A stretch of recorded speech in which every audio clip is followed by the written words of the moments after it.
Universe.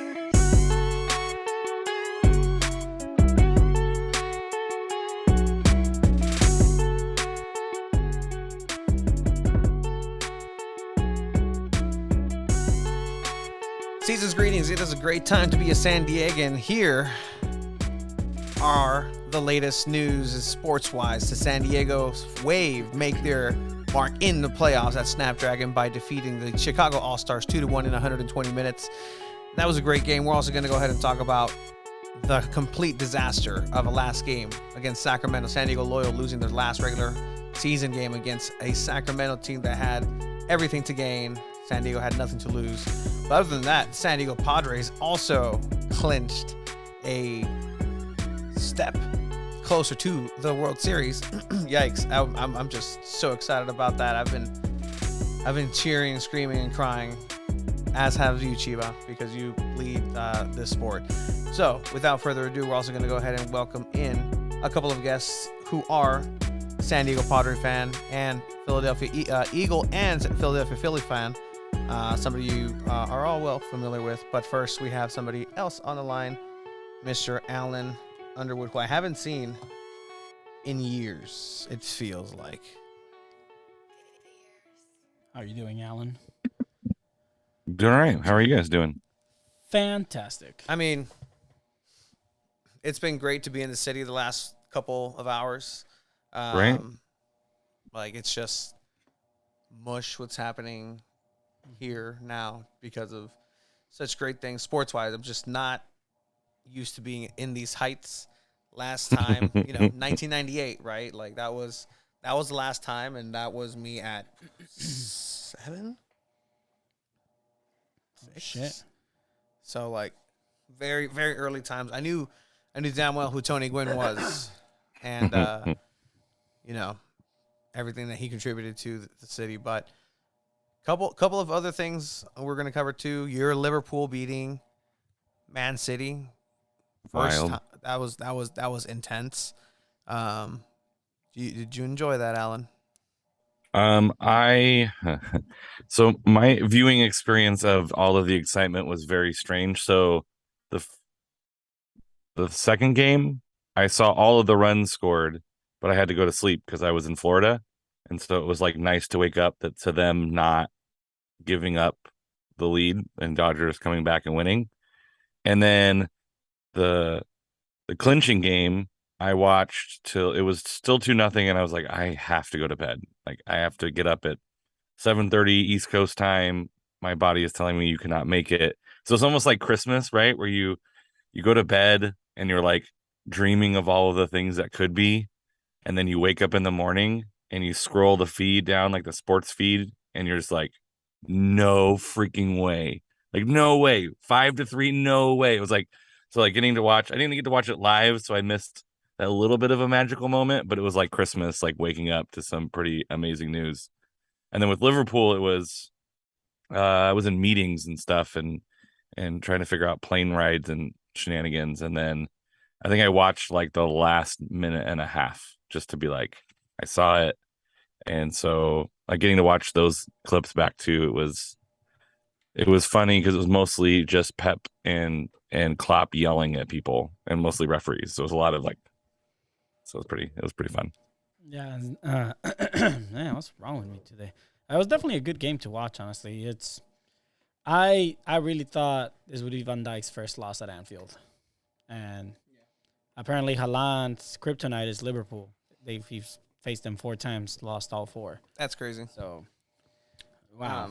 But San Diego Loyal, guys. Yeah, so San Diego What Loyal, the frick happened on one of the teams Saturday?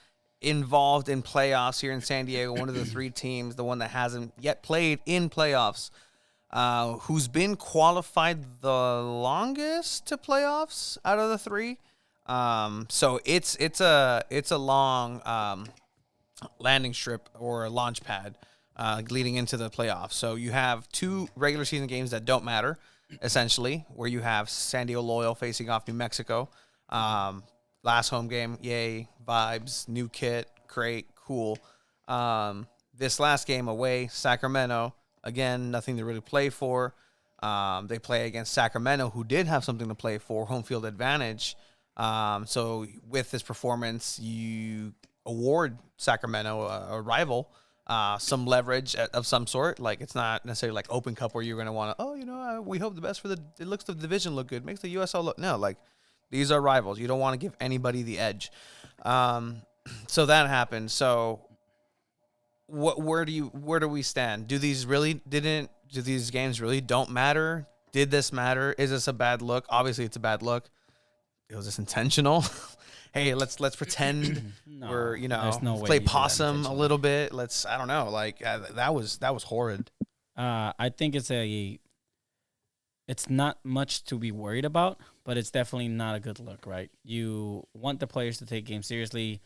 You can tell their intensity wasn't there, also with the purpose of not getting injured, right? That's a big factor for San Diego Loyal in But these last two Jack Blake games. got injured. But not in one of those two games, the last two games. I mean, he came off rather early. I mean, they can Not still, enough to they warrant can a still start or happen. being I out think he there. might be fit, hopefully for Sunday. But then you also have other players that have been out, like Nick Moon. So obviously tell. not the best that with the results, but at the end of the day, you already have second place. You do have to face Oakland, which we'll get into. But Alan, do you think it's a good thing? No, obviously not a good thing. But what do you think about the performance and in the last two games? I mean, the New Mexico game it was super fun. It was super open. Yeah, you would like to win that one. Um, you're playing with a young keeper. It wasn't like Loyal played terribly. They're still creating shots. Yes, it's not great that you're giving up goals. Um, but it wasn't like they played terribly. Mm-hmm. Like it wasn't the greatest, but it was fine. It was a weird. There's some weird vibe to it, not vibe, pace to it, right? You had the Jack Metcalf stuff during like the 60th minute or whatever that was. And so it just didn't it kind of had a weird, yeah, it was kind of weird. But with Sacramento, like it's a team like Sacramento away is always a hard place. Like Sacramento in the West is the third best team at home. Like they're a good team at home on the best of days. And they have a lot to play for, right? Like Rodrigo Lopez is as a really good player. They're playing in front of their home fans after a pretty amazing season with their deep run into the Open Cup and the Open Cup finals. So this is not like a team to sleep on. That first goal, I mean, Koke probably should have done a little bit better job. But I think he was screened a little bit, but he got his hand to it. And that's why it's a problem because he got a hand to it. Honestly, Right. like that's the issue. And so yeah, you might like to make him get a better save. The second goal was like the play was sloppy, but so was the field, right? Koke tries to make the stop, and his feet just go out from underneath him, so he's not even able to make a play on the ball.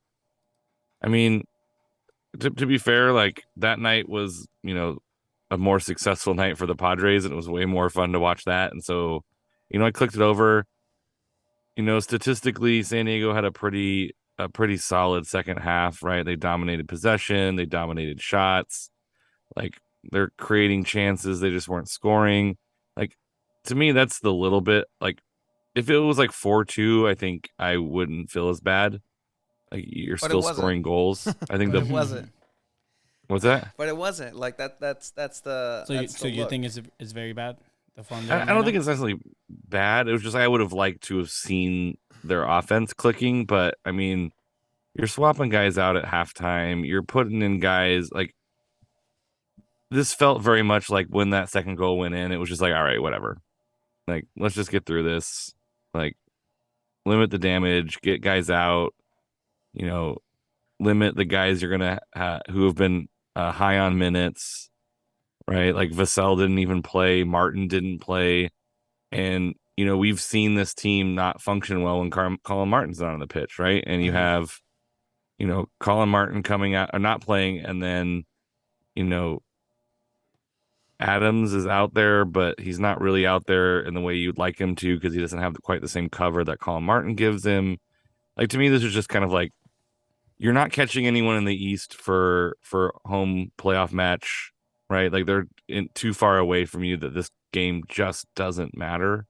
And so I I hear like you want to be in good form going into the playoffs, but like form, like good form is good form only when it continues to be good form, right? Good form is good form till it isn't. Bad form is bad form till it isn't, right? So yeah, you would like to see them play with a little bit more, you know, oomph into the end of the season. Like if the season ended after that 1-0 uh win over Monterey Bay, you know, at the middle of August, everyone were like, "Yeah, we're playing great, everything's great," and it's like, well, we lost the next game against Birmingham. Like, so like Yeah. you can be on a run of form and still lose the next game. You can be on a run of bad form, like you lost 1-0 to San Antonio, which you probably could have gotten something out of it, and then you thrash Phoenix the next game. So I just think you're not starting your starters. You're not playing the guys who would normally play. Like I'm not that bothered by it. You know who did seem a little bothered, and I think this is why I kind of like. All right, it does bother me. Like I can very much be of the hey, it doesn't mean anything. It's a game, but I'm just a competitor in that way where you got blanked. And 4-0 is just an ugly score. If as a goalkeeper, you never want to see anything past two, really.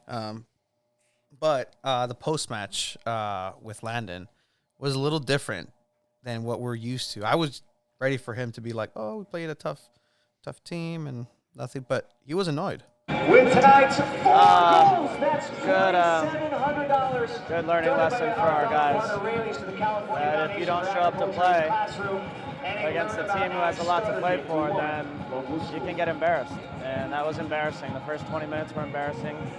The response was good, fine. A little challenging when you have nothing to play for, but we need to make sure we're competing next week, and we will. And I think that's what, like, for me, I'm just annoyed by it in that same way where, like, don't, show up to play. And I think there was a little bit of, like, arms up in the air at some very early, and it is what it is. But, you're there to perform. You're there to maybe not. Maybe everybody knows who the starting 11 is, and there's nothing to fight for even. To make Landon feel like, okay, maybe you deserve a starting position or consideration in the 80th minute of the playoff match when we need a goal to win or tie. I mean, that's the way I see it. I see it a little different. Okay. So I think the players are very well aware that they didn't show up to play. They got spanked 4-0 straight up. And I think this drives them and say, you know what, shit, now we got to prove people wrong. People think we suck right now. Now we got to come out and play, and they're going to play phenomenally against Oakland, and they're going to take that win. I think the players are very well aware that they're embarrassed right now, and they're going to show up to play. They're going to make it happen. They're going to click. Like, Alan, you were mentioning about the offense not clicking. It's been clicking all season. There's few times that it hasn't, and the chemistry's there. It doesn't just go away in 1 week, in 2 weeks. The chemistry stays there all season, and they have been dominating all season. So I'm not too worried. It is a game. I can see why people don't want to lose Sacramento 4-0. Again, meaningless game. It happens sometimes. It's not ideal. You don't want to have games that are meaningless, but it happens in sports all the time. Agree to disagree. Like, I just want the best possible team and the best possible form going in. And I don't think it's a net positive morale booster necessarily to lose 4-0 to a team. I would have liked it to have been different. Maybe a 2-1, get a goal, or as you're saying, 4-2 would have been different. But it is what it is. There is a playoff match. Just kind of breeze past it now. It ends up being Oakland roots. I think we had mentioned, right, a couple episodes. I think, Alan, you had mentioned you don't want to see Oakland. I don't think any of us wanted to see Oakland. Yeah. Something about Oakland that it's San Diego Loyal's kryptonite at home. Alan? Yeah, I was asked at a game. I think it was at New Mexico, and someone was asking me, like, outside of San Antonio, what are the two teams that would be the most difficult teams for San Diego to come up against in the playoffs? And My answer was Sacramento. Like they're a really good team. Um, and we saw how good they could be this weekend. And I said, this might surprise you, but it's Oakland. Like, yes, Oakland's down the table, but like San Diego and Oakland, like Oakland just knows how to exploit. I don't want to say weaknesses because that's not the right. It's not the right kind of term. I think it has the wrong connotation. But the way San Diego plays, you leave things open, right? You leave areas of the pitch vulnerable, I guess is the right way. Their vulnerabilities, right? Because San Diego's goal is to pressure you so there's not as many opportunities in the back. And when you get the ball to midfield, they're going to pressure you and turn it over like you're watching in this clip right now, right? Like that's San Diego's game plan. The problem is Oakland has been able to counteract that first kind of jab San Diego throws, which leaves them open for like a counter punch, and Oakland's kind of good at that. Um, they have guys who can score on the break, and they have guys that could take advantage and find that space. So San Diego will score goals against Oakland, but the problem is as San Diego plays more aggressively, it opens up things for Oakland to take advantage of. And they're if you want to not feel great about the history of these two teams, Yeah. go look at head-to-head matchup Oakland Roots versus San Diego Loyal, and it is not pretty. And I think the key for this matchup, and it has been just across the board, home, away, it's almost the same old story with Roots, where San Diego has a superior team. They're relatively informed when they play Roots, either home or away, and something just happens. Like it's some weirdness with this team, and I think everybody, even inside the club, acknowledge that it's something about this team to where they're just going to give you issues at every turn. We've had referees who've not been the nicest against Roots. But the thing is that constantly with this team is in the first half, San Diego Loyal dominates. And I remember specifically in this game that we're watching here, I think this was the August 24th game. The first half, it was all San Diego Loyal. We got one goal out of it, but that's it. And then the second half, you just allowed the goalkeeper just to have a performance of a lifetime after that and just stop everything that was coming his way. How do you allow a goalkeeper to do that? Like, the goalkeeper just played really good. Yeah, no, he played really well, but then because of the goalkeeper playing well, not being able to just penetrate that defense, you allow for that for counterattacks because you're just trying so hard. You're not being able to break this team down, and that's their game. And I think that was one of the first teams to really give it to San Diego Loyal that way, where we were like, San Antonio's going to, defensively strong. They're going to do this and this and that. Ultimately, Loyal persevered against San Antonio, at least at home. But Oakland is that team, and they have to be lethal when it comes to those chances because you're not going to get much of those. This is it. Like there's, you could? Yeah.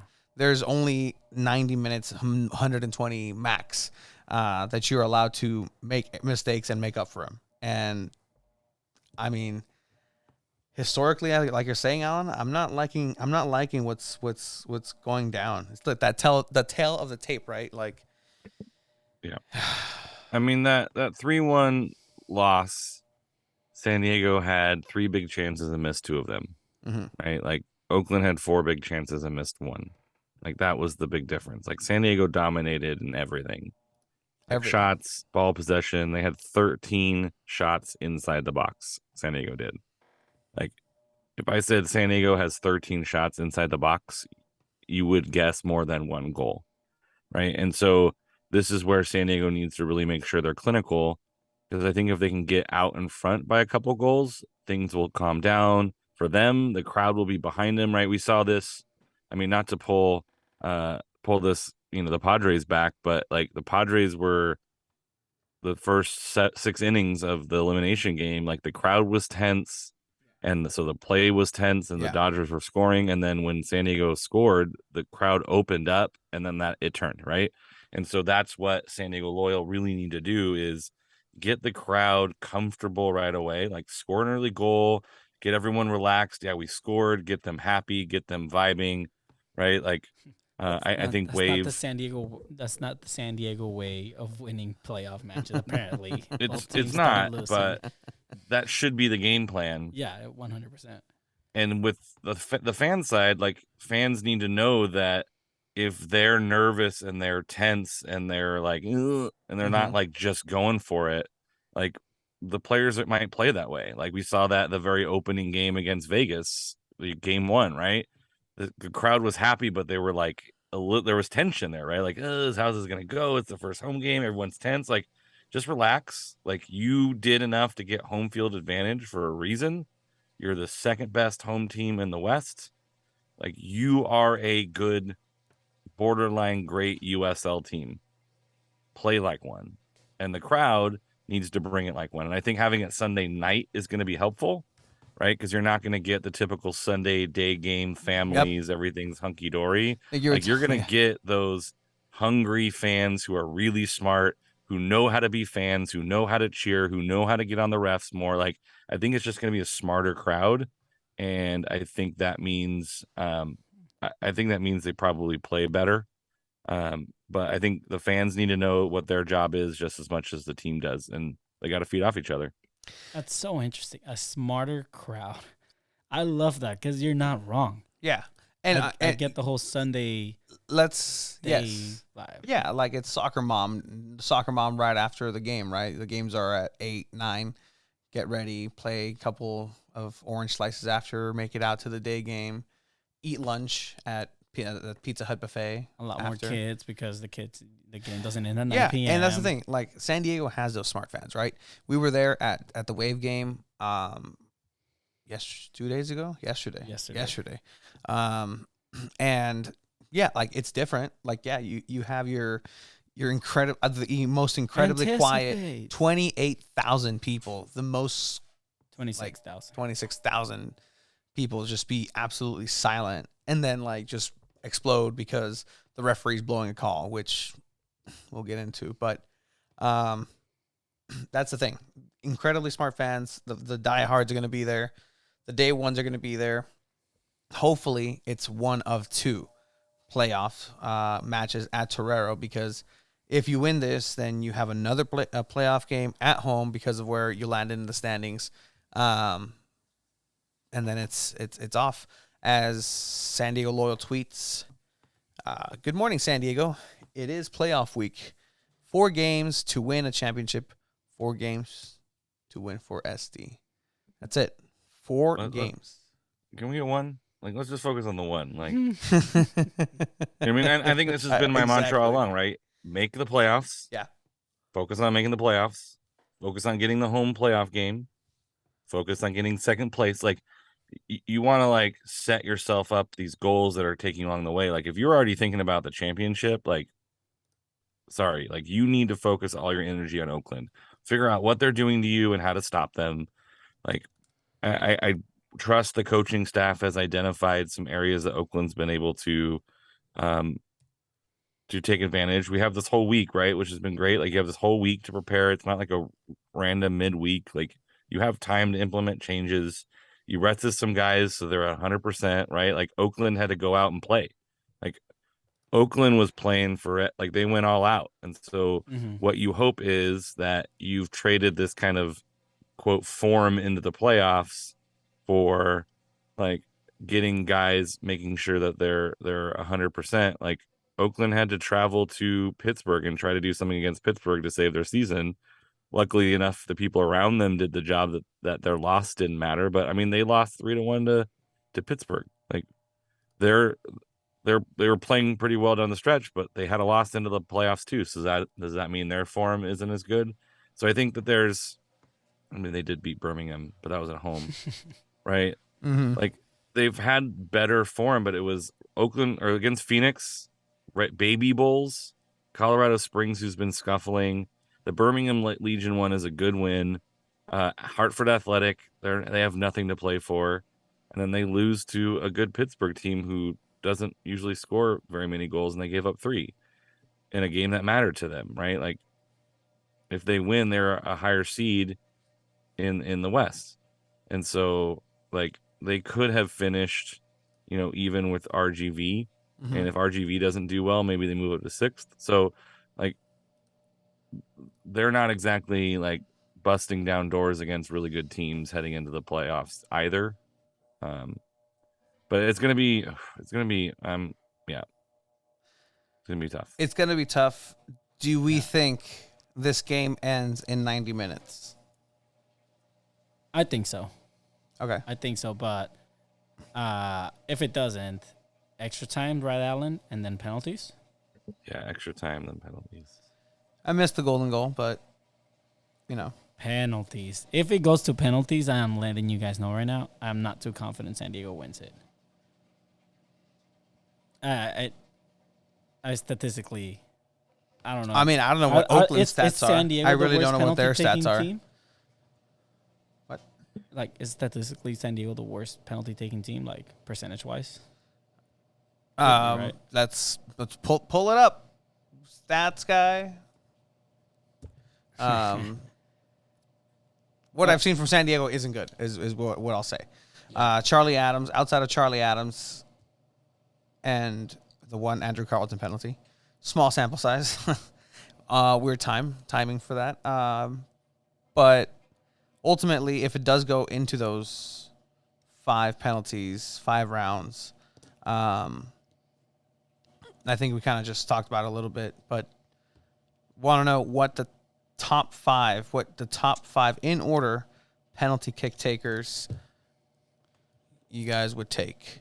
Okay. Who wants to go first? Well, let's see. Are we doing this like 1 through 5, or are we doing it like 1 around, 2 around? I'm down for 3 1 around. 1 around? All right, cool.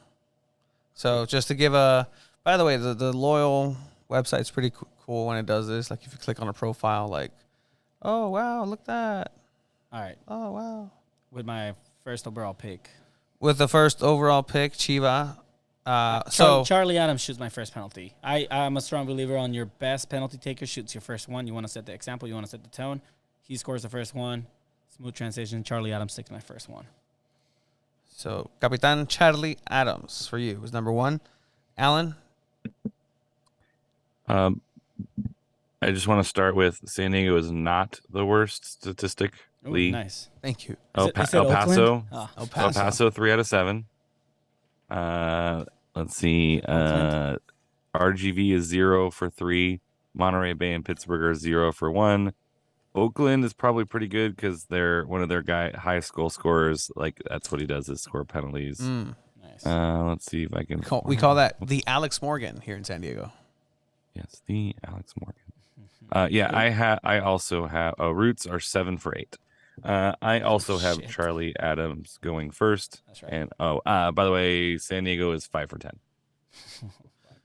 Okay. Who do you have? I have Jack Blake. Jack Blake going in because Will I he have be available, I though? mean, if he is available, Okay. this is again if he should be. Again, we're saying here he should be. Okay. It's not like it's Nick Moon who hasn't shown up and Yeah, it's yeah. been just locked Okay, away in so a Jack dungeon. Blake first. Jack Blake first. I have my reasons because Charlie will make it, but just there's a different reasoning. All right, that's number 1 penalty taker. All right, he scores great. Number 2, you gotta go with Guido. I'm sorry. I know I don't like Guido taking penalties. I think if he's one of your best players in the team, he has to shoot one of your penalties. I put him at second. Okay. Because at the end of the day, if you miss the second one, you still have a chance to go to 5 and recover in one of those, like 3, 4, or 5. So I give it to Guido second. Interesting. I like that. I went with Evan Conway. Okay, Evan Conway. Very young. So Evan Conway, young kid, A lot of pressure. out there, pressured. He's been stepping up. He's played a couple of positions, and that's the tricky part, right? Like, because of you don't know who's going to play on the right.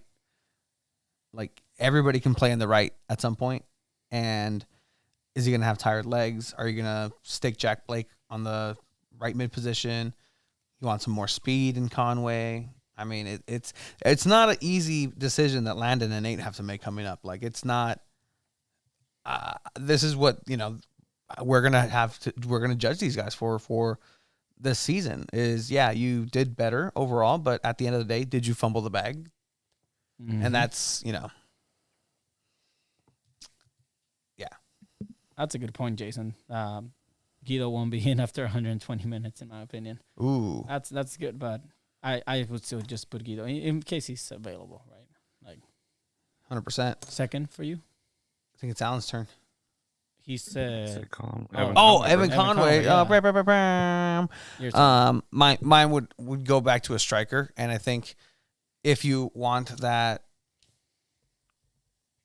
you want that start, right? Like if you miss the first one or second one, it's not the worst because you still have 3 and 4 in the back pocket, and you can have Koke stop 1 or 2, hopefully. But I think I'll give Vassell a try out there because he's been scoring them. He's been missing some, many. But I think in that position, like he's gonna you just need a hard strike into the box to strike fear into the goalkeeper. And so I think Kyle can do that. If you're going to miss it, miss a second one. Make the first one. Miss a second one. Like, you still have life after. Yeah. It's weird because, like, my perspective is always from the other side because I'm the goalkeeper who has to stop it. I'm not really thinking about who's going to kick. I'm usually, like, it's just me out there. Like, I just have to stop this. You go out there every penalty. Whoever's up there. So I think, that's Kyle Vassell, number 2. Number 3. Right. Number 3, I have... did I miss someone say Blake? Yeah, Tony has Blake going first. Blakey. So the only reason I didn't put Blake in my penalty is because I don't know if he's going to be available. And I thought about that when I made this list. Number 3, I have Colin Martin. Colin Martin has a good shot.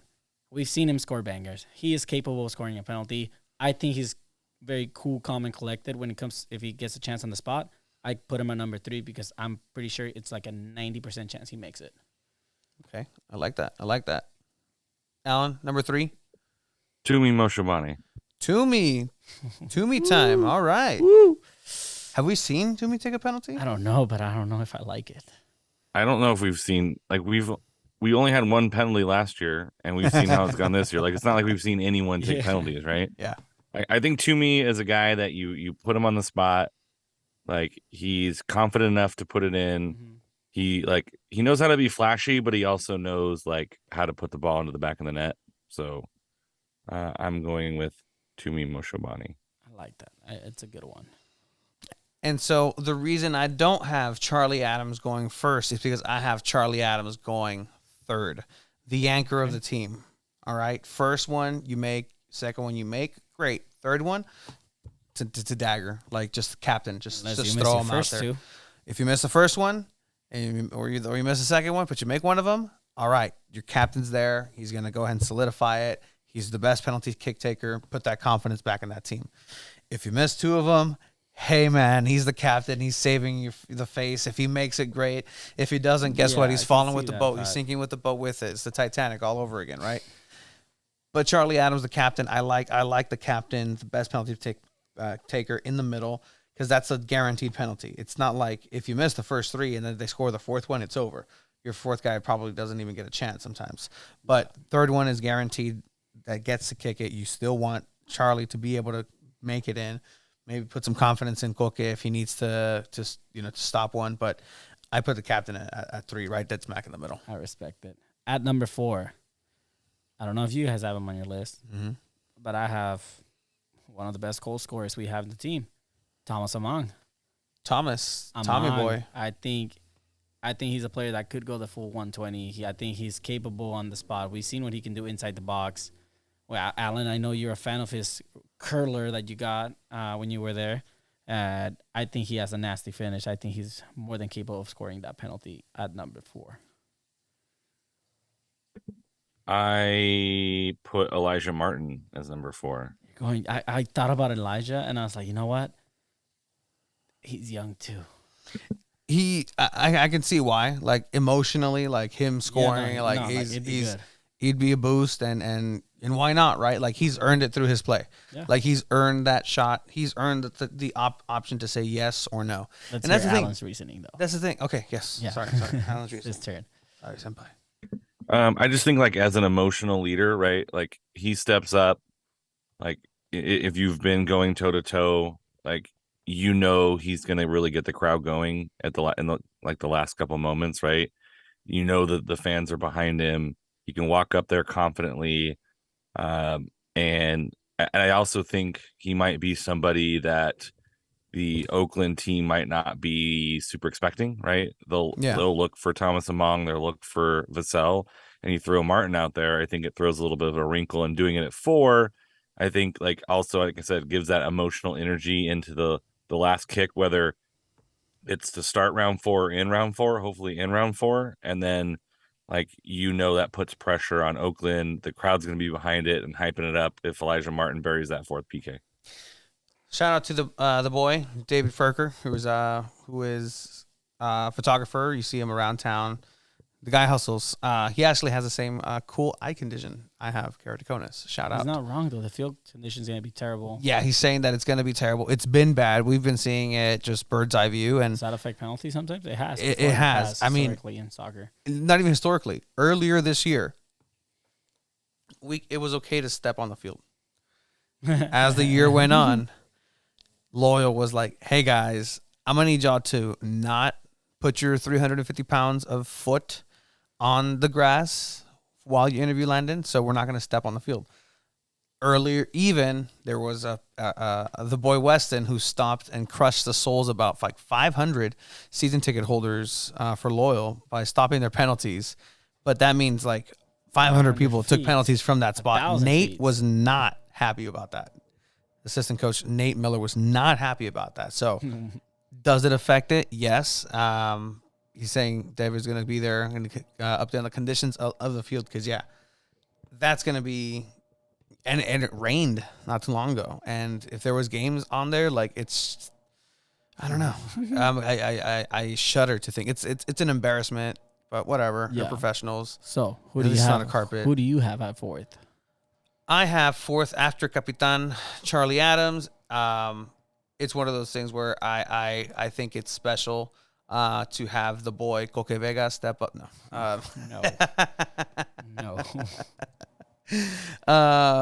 No. I think it's going to be Colin Martin for that same reason of calm, cool, collected. You miss the first 2. Charlie comes in, scores it. You're somehow still alive. Colin comes in, bangs it in. If you're in a back-to-back, back and forth, again, that's a very, very solid play to have at 4. But ultimately, I think that's where I'll put him. It's just safe place for him to be. Hopefully, we get to that point. Statistically, you are going to make it to 4, so why not have somebody with a rocket and has scored a bunch of bangers against Oakland? Like, if there's anything that San Diego Loyal has done is just produce Colin Martin bangers against Oakland Roots. So hopefully that's the case. Coming up. So yeah, number 4, number 5 to win it, maybe To win it, you put the one player that has scored probably the most goals this season for you, the locals man of player the year, Kyle Vassell. You put the ruthless British man, on the 5th spot to win it and take you to that next round.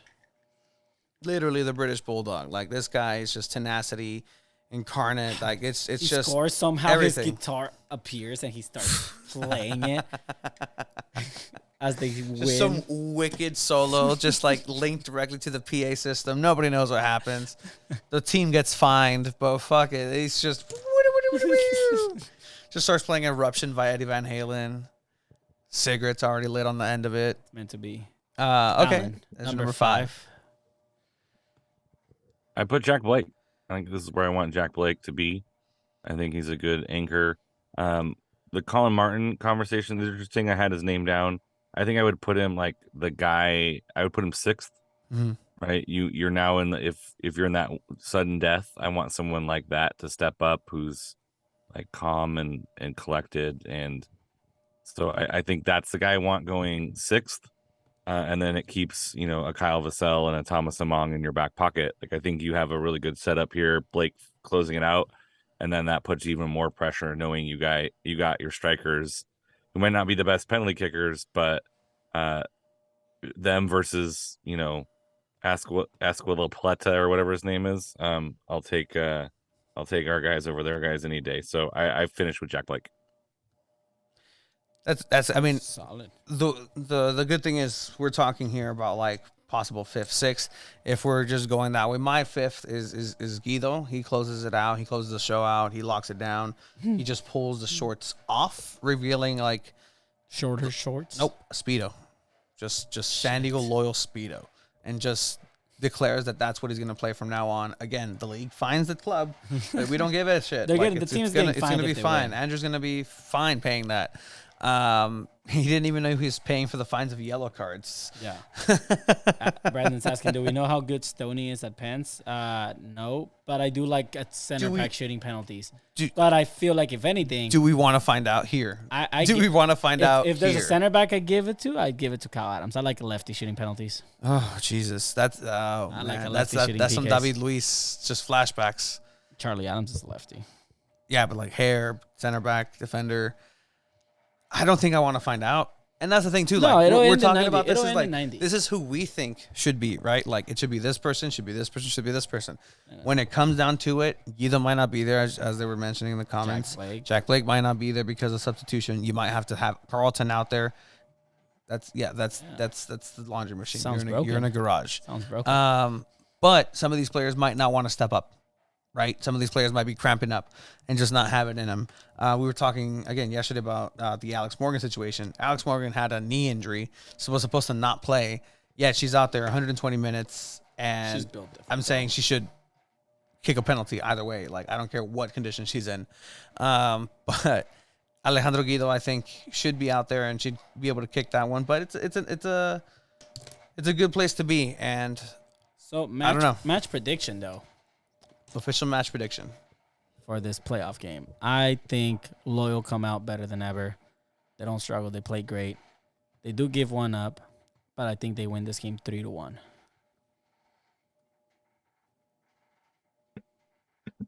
I'm probably gonna go 2-1. 2-1. Oakland win? No. Oh, okay, no. Tony. 3-1, 2-1. What are you going with? Oh, say it. Say it with your chest out. Don't be a bitch about it. Say I think it. San Diego Loyal will win 1-0 Clean in a sheet against Oakland. 70th something minute goal by San Diego Loyal. I don't care who scores it. Clean It's going to be a sheet. defensive effort. Yeah. It's going to be a 1-goal difference. How great would it be if One goal difference. Elijah scores the winner? Damn. 1-0 against Oakland. Clean sheet. Or we'll see, right? So if they get eliminated, is it a failure of season? Yes. Failure. Failure. Not a good season. I mean, Bad season? season in general, you ended up higher than last season. It's a season. It's not the best result. What? It's not the best result for sure. Yeah. I mean, it's an improvement over the previous 2 seasons. But same result. I wouldn't say it's a failure if they get eliminated. I also wouldn't say it was a great season if you got eliminated. Like, you want to win a home playoff match. And then when things get reseeded after this round, right? So you have like zero idea, right, who you're getting. Like, you're basically getting the best team that's left that isn't San Antonio, right? Yeah. So, because San Antonio is going to get the worst team. Mm-hmm. So you have RGVs versus Colorado Springs, which is a really good matchup. You have Sacramento versus New Mexico. So, all right. So Colorado Springs beats RGV, and Sacramento beats New Mexico, and now you're playing Sacramento. Yeah. Sacramento or RGV beats Colorado Springs. Sacramento beats New Mexico. You're still playing Sacramento, right? Like, unless weird happens, you're most likely playing Sacramento. Like, I think Sacramento's a better team than New Mexico. I think RGV can probably do some damage against Colorado Springs. Like, that wouldn't be out of the realm of possibility. but like no, unless New Mexico upsets Sacramento, you're either playing Sacramento or you're playing New Mexico next. Those are your two most likely opponents. I told someone yesterday that I think San Antonio are going to bottle it. Not in this first round, in the second round. I mean, Well, you're they don't play playing. this I first mean, round, but you're playing against a hot team. That's why the bye was important, right? Because last year the first top two teams were eliminated in the first round, right? yeah. And so that can't happen this year, and they get reseeded. But you're I think now they San bottle it. Antonio's now going to be playing against a team who just won last week in playoff soccer, and if it's RGV, like they're going to come in hot. If it's New Mexico, they're going to right. So like, I guess there is a possibility that we could play Colorado Springs. I guess, but I think that's the least likely of the scenarios because that means RGV. I guess nope. I'm not sure there's a way we can play Colorado Springs. Is it a failure, Tony? Yeah, 100%. Like this is where you've been talking about not wanting to peak at the wrong time. This is what literally peaking at the wrong time looks like, is going out the way that you did with the whimper, with no excuses really this time, because you have the players that you need in the positions that you need them. They're not disappearing for mysterious reasons. Everybody's here. So I think it's time to show at least some growth, right? At least that next step into winning a playoff match. Like it's year one, should have made playoffs, didn't make playoffs, whatever. Second year, made playoffs, got booted out in the first one, kind of embarrassing. Third year, making playoffs, home playoff, win playoff match, then who knows? And I think after that is where I'll title it a success. But other than winning on this next match, I think there's no way out. Like this is it. Like they have to do what they said they were. It's not going to be easy. But it's not championship or bust, right? No, I don't think it's championship or bust. It'd be really cool. It'd be really, really, really, really cool. I think Oakland's been here. Oakland has been here where San Diego Loyal has not. Oakland has been able to move past further into this tournament, and they've been able to beat teams that they weren't expecting necessarily to beat. There's an expectation of something maybe happening against Loyal, and so I think that's what makes this team dangerous. And now going into it, like, I think 1-0 is just a little dicey, but I think it's playoffs and nobody wants to make that mistake. Nobody wants to make that mistake to overreach and then get caught and you lose and boom, that you're down 2-0. It's gonna be a good match. To give an idea, this is actually this past weekend, I believe, at USD, of what this turf looks like. This is, again, thanks to David. Everything you see there, everything is a divot. And that's not good. Nope. Oh, we'll see. We'll see what happens. There's only so much you can do. There's only so much you can do to fix that. Yeah, not great. Sorry, it was Dallas and Minnesota went to PKs, and Dallas, 2 of their 5 PKs took Panenkas. Both missed. One of them, the goalie got his foot to, but not enough. It went in, and the other one, the goalie dove to the left. The Panenka went like over him to the left, and he almost got it. But that was even ruder. Is not just the Panenka to the center, like at the goalkeeper, like as he's on the ground. That's like Dallas. Stuff of nightmare, because it's like that dream where you're like running in sand. It's like you're falling slowly, and like you see it, and then you try, and it's just nope. That's painful. 2 chipped PKs. It's like the first one was a little bit rude, but the second one, that's disrespectful. Like that man has a family. Jesus Christ. That's it was like the second and third most disrespectful penalty kick I've seen since Virgil van Dijk. Okay. Well, you enjoy that. It's going to be exciting on Sunday. I can't wait to finally all be together at Torero again. So it's going to be fun. That's going to be fun. I will be coming in from LA, so I'll keep you posted about my arrival time. All right. I will be there as soon. I don't think I will miss kickoff, but if I do, I'll still come straight to the game. Love it. I will be there. Let's go San Diego Loyal. I mean, Whoop. San Diego Wave did it yesterday. They can do it today. It's a San Diego playoff season. 100%. Cool. Keep it rolling. Let's go, and Don't fuck it up, Loyal. Yep. Let's go. All right, Alan. All right. Always a pleasure. Love you. See you on Sunday. Love you too. Be safe. You're the best. Around. Never's gonna live but take it down. Wow. All right. Around. Bringing in second guest. Yeah, but before that, Okay. but before that, Yes. yup, tengo que ir al baño. Oh, okay. You want me to just talk about San Diego? Yeah, go for it. Is the camera on me? Can't tell. It is. Cool. Yeah, so we're gonna have a guest also coming in to talk about. Tony wants to talk about Padres. We have to, right? It's a sports podcast at the end of the day, football and football. But we'll be talking baseball for a little bit. Also, Chiba, how about them chokers? You know, baseball to me it's not a real sport, but whatever. It's fine. I'll give my takes on the baseball thingy when our buddy joins us.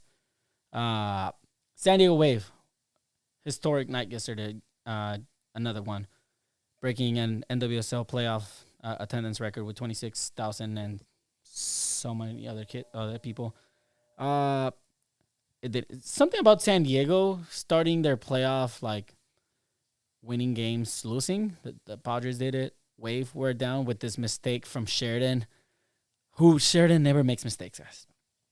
She's literally one of the best in the world, and I don't know, like something about it. Yes, Jason. If you guys don't know, our guest is Jason, the big Jason. He's the best. He's gonna be joining us right now. I know you can talk, Wave. Tony just went to the restroom. But Sheridan never makes a mistake like this. And for it to happen in playoffs, it's amazing. What made me even more in awe, normally I come from a soccer culture where if your goalkeeper fucks up this bad, you boo the goalkeeper in a way. That wasn't the case. I mean, at least for the San Diego crowd, they cheered Sheridan on.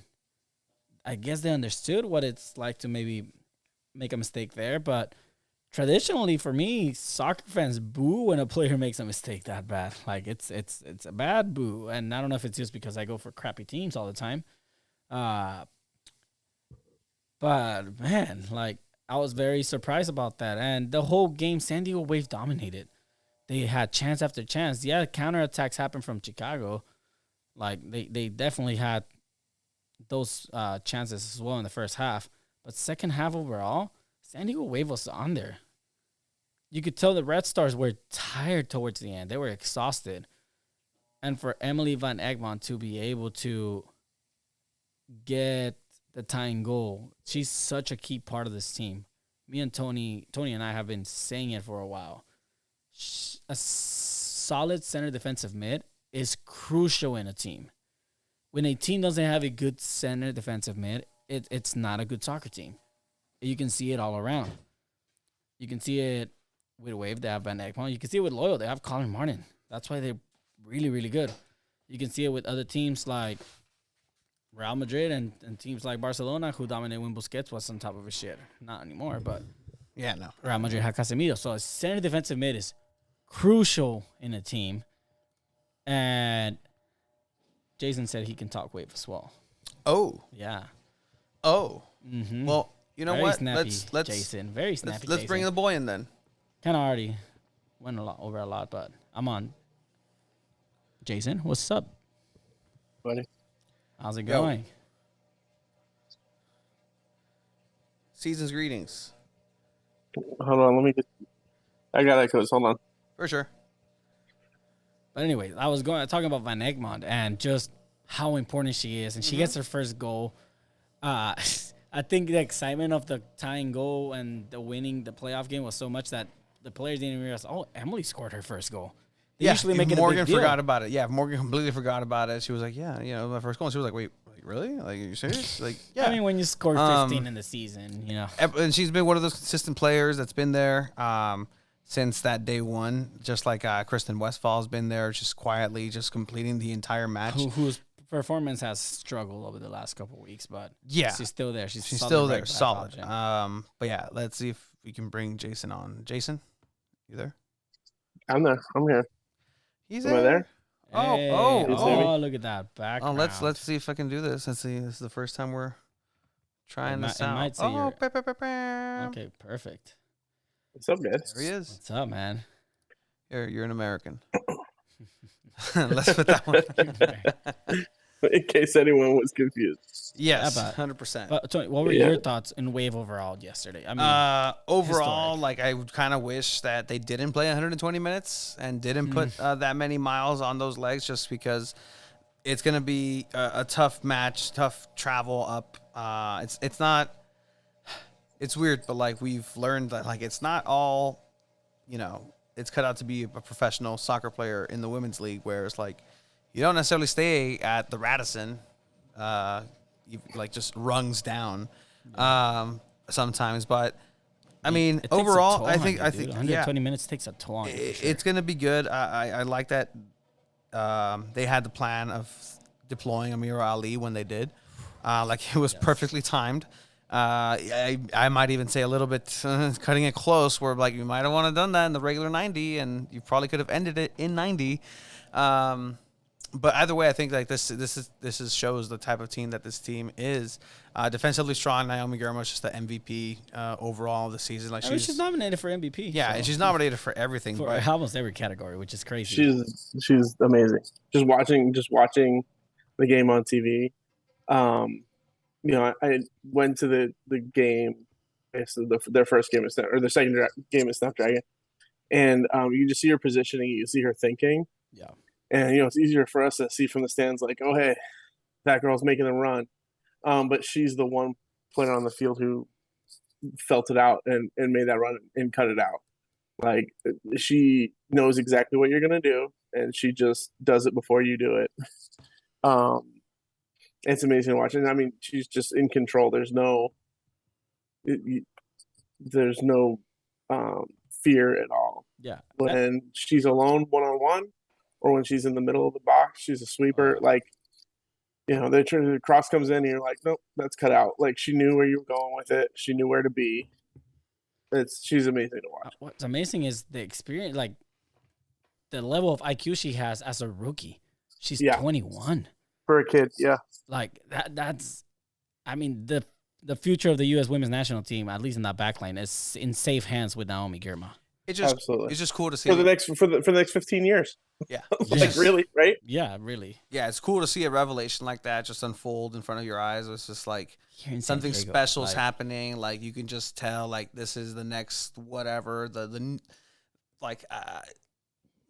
Wrongly sometimes we're like, oh, she's like an Espilicueta. Well, maybe everybody else is like a Naomi Girma. Like that's kind of how it works out that way. Like, the next this is the newest that. So, shout out to this team. They're gonna travel over into Portland. It was honestly let Sofia Jakobsen show for a bit too, because she's making those tearing runs. it up on that left side. She just scorched that poor girl, whoever that was, towards the end. Yeah, like I mean, Van Ekman gets that led to the goal, right? Yeah, and so that's in the 66th minute.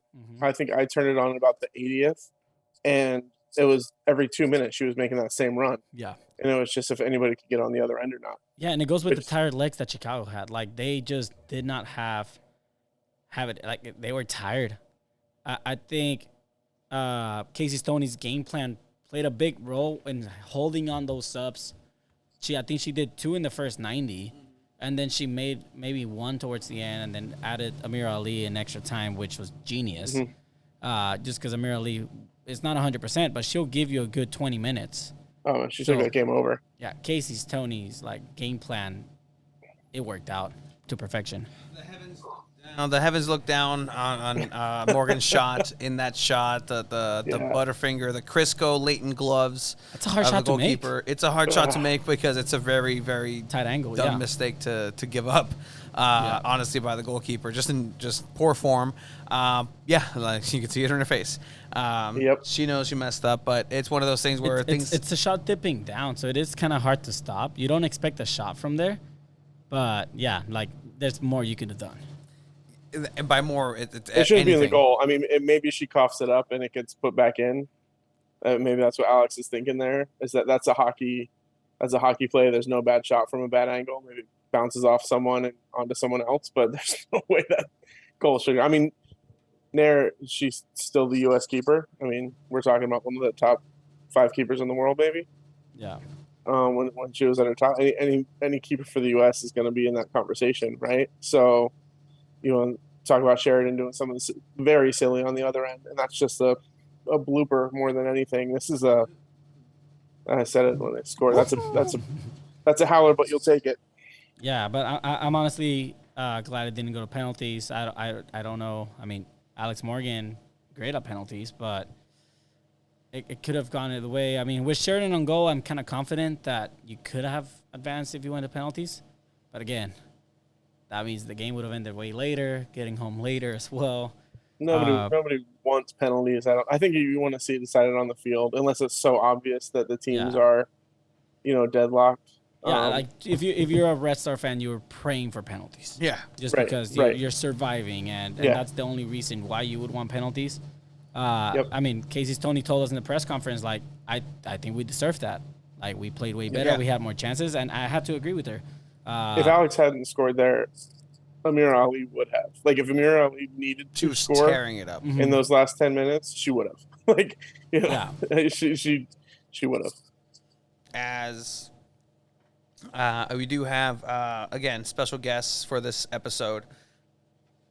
Another person that was there for the San Diego Wave game is actually our friend, Padre fan, because, again, we're going to let 2 people just go at it, talk their truths about who's going to win this next baseball game series.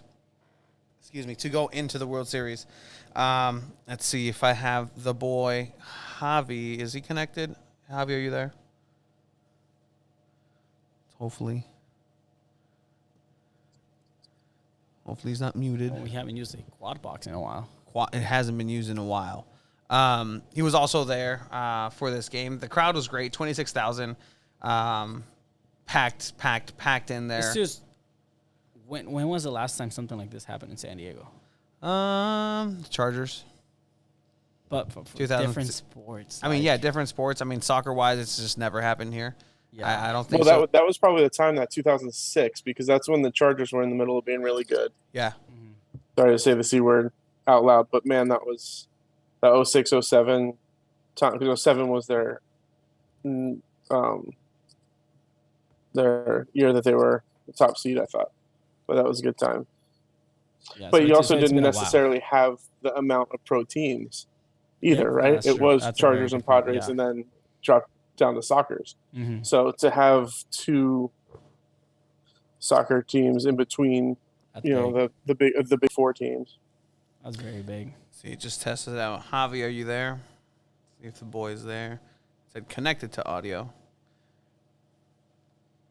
There's two people here. No, that bot is back in our chat. Is it? The first time we did this, we had a bot that hacked into us and started drawing dicks all over. Oh, really? Yep. No, this one's just promoting inappropriate shit. Oh, is it really saying something? It's it's on the chat. On the chat. Oh, wow. It was just good links. some I wouldn't click absolute on those bangers. So certified bangers. I see Javier. I got a face for Javier. All right, we got Javi. Hey, what's going on, man? There we go. We do have this audio. Sorry, I'm outside. No, you're good. You're good. This audio is from Javi, who was there, who also has who was there in that magical night when the Padres ended up beating, about time, Los Dodgers. So let me see if I can do this. What's up, guys? Can you guys hear me? Yeah, we're good. We're good. See if you can see this.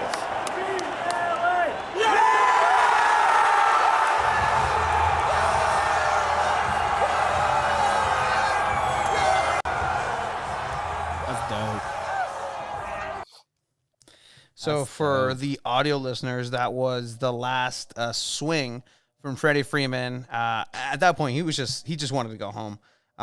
Freddie Freeman swinging at really nothing. Josh Hader, who was at the San Diego Wave game, it's crazy. Like, I got to say hi to him. I had to thank you and go get him pretty much. So that was really cool. Was But- he there with his baby? For you. Yeah, he was Was there he with his pushing a baby. stroller? Yeah, he was Okay. pushing a stroller. There was 2 strollers down there.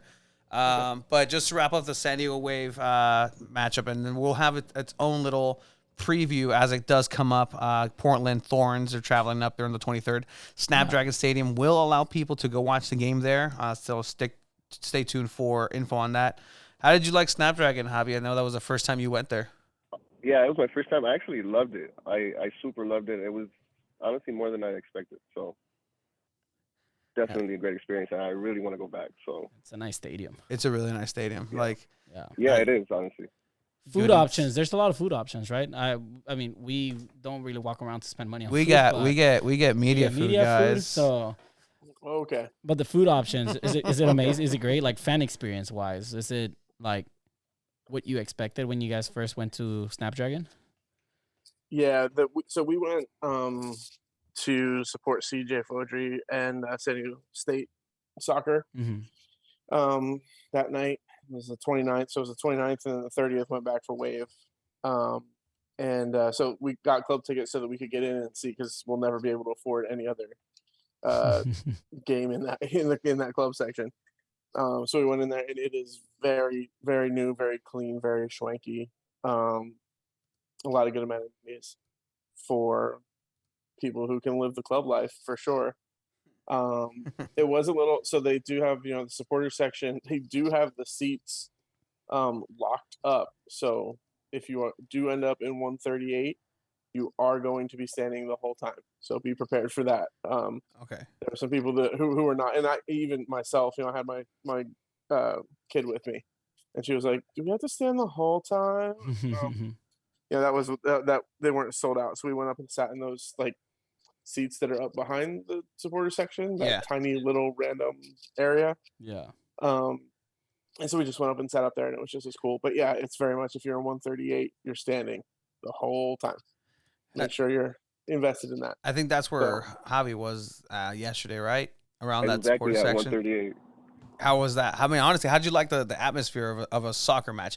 And preface this by, like, you've been to the Caribbean Classic, you've been to all types of different games in Culiacan, and like you're just a globetrotter when it comes to sports and stuff. So, how was the atmosphere for a soccer game here in San Diego like that?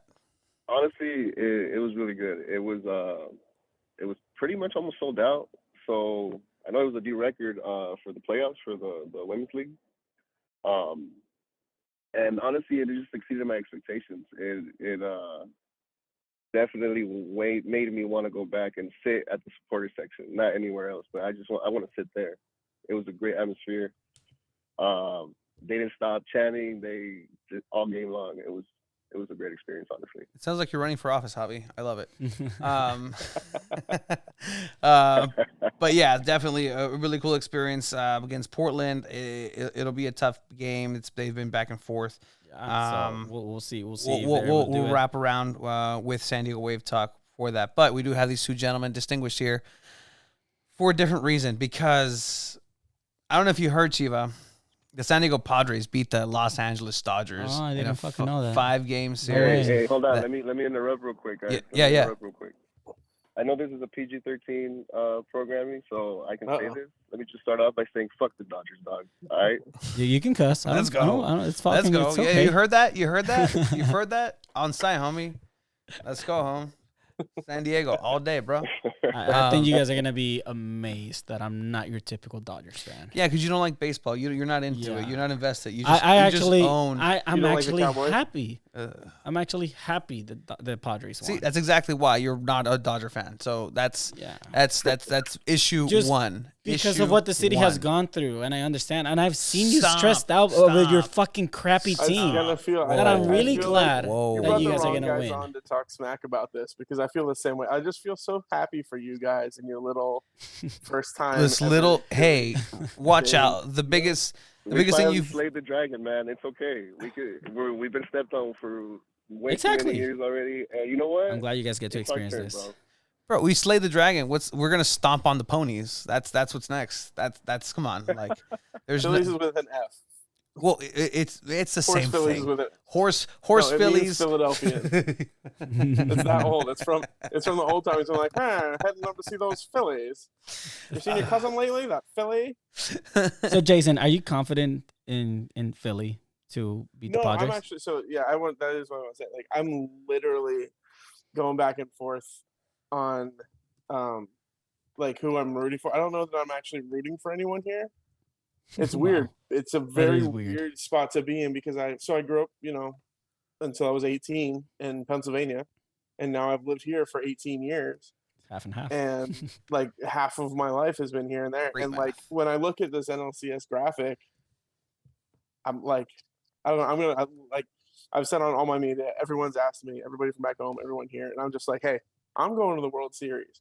I'm just figuring out which half of my timeline is coming with me because it's split right down the middle. Who I follow, who I interact with, Phillies and Padres. I mean, I work for the Padres.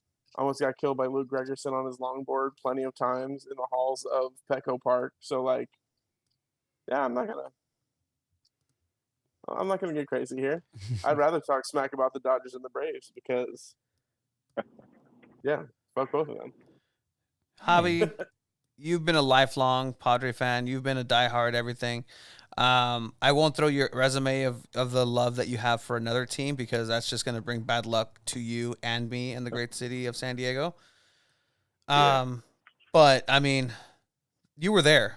Like, that was legendary. That night was just everything that any Padres fan could have ever dreamed of just happened in those, in those couple of innings. Just that was it. Like, it was when there was that little almost the rain delay late in the game where everybody just started singing. Blink-182 came on. I mean, do you know who Blink-182 is, Chiba? Yes, I'm fucking aware who that band is. Just I don't know. You usually have your Somebody point I on of don't Discord- appreciate your how point of you don't reference. think I know some bands. I Corbin, put- Corbin in the Discord said, "Oh, I haven't really heard of them. They were from before I was born." I was like, "Well, you've heard of the Beatles? Like, what do you mean you haven't heard of them because it's from before you were born? Like, That's no excuse. come on." But I mean, Javi, like, what was that like? Was that just the That was greatest something else. night? That's something I've never seen in a baseball game before, right? Yeah. Like they're going down, the players are singing. Like I've never seen that at a baseball game before. Let alone the clinching game of the NLDS. Javi, what was it like there? You were there. I was there. I didn't sit down for one pitch. I honestly at the end of the third out, when everyone was jumping up and down, man, honestly it was like everybody knew each other. It was just strangers carrying other strangers, hugging other strangers. Honestly, it was like a movie, bro. Honestly, it sounds cliche, but it definitely, it really was that. And I shed a tear. I'm not gonna lie, I did shed a tear. My team finally, advancing and beating the Dodgers. It was even sweeter like that. Like, Oh, voy a llorar, güey. it doesn't get any better than that. It really doesn't. No, man. it Like, doesn't. no, I And bet it doesn't. My dad actually texted me. My dad texted me in the sixth inning. He's like, "Hey, so we're going game 5 or what?" And he's a Padres fan, but he's like, "So you think of game 5?" And I was like, "Nah, we're finishing today," and we did. So what have you done? Like, is there anything? Because, like, I'll be honest with you. The San Diego Loyal match was playing. We went to Stone Brewery, and my whole Shitty thing. watch party, by the way. It was. Like, I don't give a fuck. Like, that was such a shitty You guys went watch to party. Stone? Good for Yeah, you. it was a fucking Hey. shitty watch party. Hey, we spread the love, Jason. But for me, I hadn't watched the game. So this whole playoff series, right? I listened to game 1 for the Mets. They won. And then I watched and they lost. Then I didn't watch and they won. Cool. Same thing, Dodgers. I watched, lost. Didn't watch, won. And I think that was it. Like, I can listen to the game. I can follow on on the StatCast, on the apps and everything, just the pitch by pitch. But I couldn't watch it. So I made the mistake of going to the watch party. He was watching the game, guys. And I was watching the game. And it was 2-0. And I said, Chiva, we need to get the fuck out of here. And we dipped. It was 3-0 at that time for San Diego Loyal. Didn't matter. So I'm just like, nah, like we need to undo this juju. So we Everyone drove has to do their part. Yeah, we drove from Liberty Station down and then just literally past the stadium. Like, oh, everything's happening right there. Just drove in silence, got home, turned everything off. I'm like, okay, I'm just going to follow in one thing. And it worked. But that 7th inning was one of the most magical sporting moments in San Diego history. Like, And you didn't watch it. no, I didn't. I lived it. I still lived it. It's funny. Yeah, it's superstition. Like I was a ball player, man. I'm full of superstition. So yeah, I did do something, and I'm still doing it. What are you doing? And whenever I wear my home jersey, it doesn't go well. Okay. Pinstripe, the gray one. Okay. We win. I haven't washed it, man. I have not washed it. Oh shit. Good. There you go. Good. I know. What I very have well known. washed is my Tatis Junior socks, and I wear those every time I go to the stadium, and they win. Okay. You have to wash them again. Tatis is still in the heart. Like, I get it. No, 100%. Like, Yeah. he's there. I haven't worn anything Padres. I was going to wear something Padres in the last episode, but then Chiva was like, are you really going to wear that? And I was like, good point. It was last Wednesday. Good point. And I didn't. Same thing now. There's nothing overtly Padres. I like, think it's you guys just, are going to win the World Series. Shut up. You're the giant jinx. I hate you. Shut up. You don't know what you're talking about. I don't need you to say that. Neither, man. The Yankees are right there. Actually, is that game tomorrow? Is that on right now? No, game is tomorrow. It Did got that postponed happen? again. Okay. Oh, the Yankees played today, right? Didn't it get pushed back again? Yeah, that's what I was trying to figure out. Did it get rained out? I don't know. I don't care. Let me check. Yeah, I think so. I think there's 2 games tomorrow. 3 games tomorrow. Oh, I knew it was supposed to rain. I didn't know if it actually got rained out. Yeah, I got postponed. I've been on kid duty all day. I haven't. So have I. Oh man. But all right, so we're here now with Philadelphia Phillies. Just to give some context, the Philadelphia Phillies were the last team to get into the playoff. Bryce Harper is playing out of his mind right now. Like It was a long. Don't go back and look at my April or my August and September Phillies tweets because I didn't mean it. I like Syndergaard too. I He's a didn't great mean the pitcher. things I said as they're trying so hard to piss away the division, not the division, the final wild card. Now they let in half the teams in the league, and they still could barely limp their way in. Alex Baum, a player on the Philadelphia Phillies in this season, after an Alex at-bat. Bohm, but yeah. Baum. Don't appropriate my language, sir. Alex with a C. Baum. Hispanic Heritage It's Month. Baum, homie. That's right. It's French Heritage Month. So whatever you want. Alejandro Baum. With mouth off, like, I fucking hate this place. After I guess he struck out, like he just got the he wrath. had a really bad April. He had the yips. Yeah. And when you have the yips and you play third base and you're 6'6", it looks really bad. And it was really bad. It goes back to the booing thing you were talking about earlier, Chiva. Oh yeah. In Philly they boo you. You know, here we're very supportive of our teams, and we kind of have that, like, I get it, it's okay. We're gonna get, we're a little more progressive in our understanding of human psyche.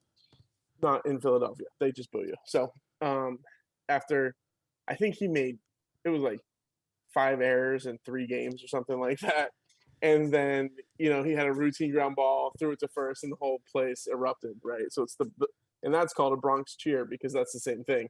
Is where they like over cheer, it was a Yankees thing, but that same sort of thing where they over cheer when you do something really easy. Mm-hmm. And then, he was caught, as they threw the ball around the infield, he was caught saying to the shortstop, I fucking hate it here. And everyone was like, yeah, me too. That's the Philadelphia way. It really is. By the way, and for at those that time we did, we were like, they were awful in April, and Joe Girardi was nothing. He was just a bump on a log. So yeah, everyone hated it at that point, and then they fired that guy. They got this Pete Thompson, and he's kind of like he's much more of an old school manager, but not to the detriment, I don't think, of analytics necessarily. Yeah. But like, he definitely has feel for the game. He's which your is something Chavineta. Yeah, so he's definitely got a feel, which is the last time we went a long way was when we had Charlie Manuel, who was that Humpty Dumpty, Southern kind of guy. Just like, oh yeah, go out there and it's hitting season. We're just gonna go get them, and that's kind of how this guy is, and it's worked. Like something like you put the money into the roster, just let him go hit. Like don't mess with it. Just let him go. Let him eat. By the way, for those of you who are saying, yes, why are you wearing a Philadelphia shirt? I'm wearing a Philadelphia Eagle shirt, who is the only undefeated team. And They trust smacked me, that ass last night. trust me, Tony told me, guys, trust he me. low-key wants the I Phillies to do win. not wear, There, I I can't will. wear the team's jersey. Like the World Cup, I can't wear anything Mexico. It just doesn't. That's just a cool doesn't T-shirt. work. What is that T-shirt? Now that Yeah. I'm looking at it. Yeah, you got Jalen Hurts. Shout out to the boy Juan. This That's roster. cool. You got AJ Brown down here. You got Yeah. but yeah, it's a Philadelphia Eagle all day, San Diego Padre all day. To answer those questions. If you guys don't in know, the chat. Tony's 5-0 at Petco Park. I am 5-0 at Petco Park. If anybody has any tickets, We got to pool our money and get you down there. I'm currently on the. You can't see it because it's a screen. I'm currently on the ticket website, hoping they'll drop some. They drop some around 6:30. I know somebody who's selling tickets. So let me know. But but definitely a good time to be how San much of the Diego. tickets, like nosebleeds, for this game would go for? I don't know. 113 for obstructive view left field. I mean, if How you much? want some good tickets, I know somebody who 113. has some tickets. It was For 90. I think I was talking to somebody. $235. Like the when you could buy the Gallagher Square ones, they were 90. So it was 90 to get in, 113 for obstructed view up by the Western Meadow, 328. ¿Quieres ir, güey? What? ¿Quieres ir? To the Padres game? Uh-huh. But I want to go. You should buy a ticket, dude, because I ain't buying that shit. Oh, fuck off. I hate you. That was terrible. No, I'm saving my appearance for a World Series game. Hey, what if we Game start 7. a GoFundMe for send Tony to the World Series? I'd be down. Like just for one game that matters, because he's 5-0 and they'll probably win when he's there again. Right. And I'll start that for you. I have to save it though. I need to deploy it if it's an elimination game. I have to be there. If it's Que pierdan, güey. if they lose, then it's only appropriate that I cry in the arms of my fellow Padre fans, because that would not be good. Give me some hell yeah in the chat if you would donate for Some Tony to names, get there. Javi.